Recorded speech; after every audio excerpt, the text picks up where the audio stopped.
Bonjour et bienvenue dans votre revue de presse de ce lundi 23 mars 2026.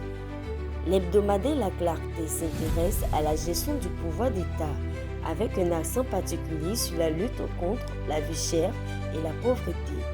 Le journal met en avant les actions du Fonds d'appui aux femmes de Côte d'Ivoire, initié par Dominique Ouattara. Selon cette publication, ce programme constitue un exemple concret de politique sociale avec un bilan chiffré des fonds importants décaissés entre 2012 et 2025 et un grand nombre de femmes sorties de la précarité grâce à ces financements.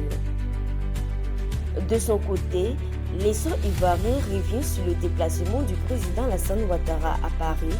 Le journal qualifie ce voyage de stratégique, laissant entendre qu'il pourrait avoir des enjeux diplomatiques, économiques ou politiques importants pour le pays. Pour la régionale, l'attention est portée sur la filière cacao, pilier de l'économie ivoirienne. Face aux critiques concernant le mécanisme de commercialisation, le ministre Bruno Nagbagné-Koné annonce une évaluation du système. L'objectif serait de corriger des dysfonctionnements et de rassurer les producteurs.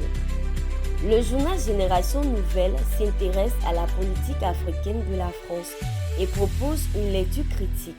Il explique que Paris adopterait une diplomatie à géométrie variable, c'est-à-dire une politique qui change selon les pays et les intérêts du moment, notamment au Niger, au Gabon et en Côte d'Ivoire.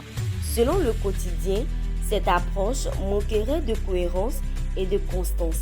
Elle donnerait l'impression que la France traite différemment des situations similaires, ce qui fragilise sa crédibilité auprès des États africains. Dans cette situation, le quotidien estime que les choix du président Emmanuel Macron contribueraient progressivement à une perte d'influence de la France en Afrique. Dans ses colonnes, l'intelligent d'Abidjan donne la parole à El Hadj Bamba Issa, qui critique le RHGP. Il affirme que ce parti ne maîtriserait pas réellement la pensée de Félix Houphouët-Boigny, figure historique du pays.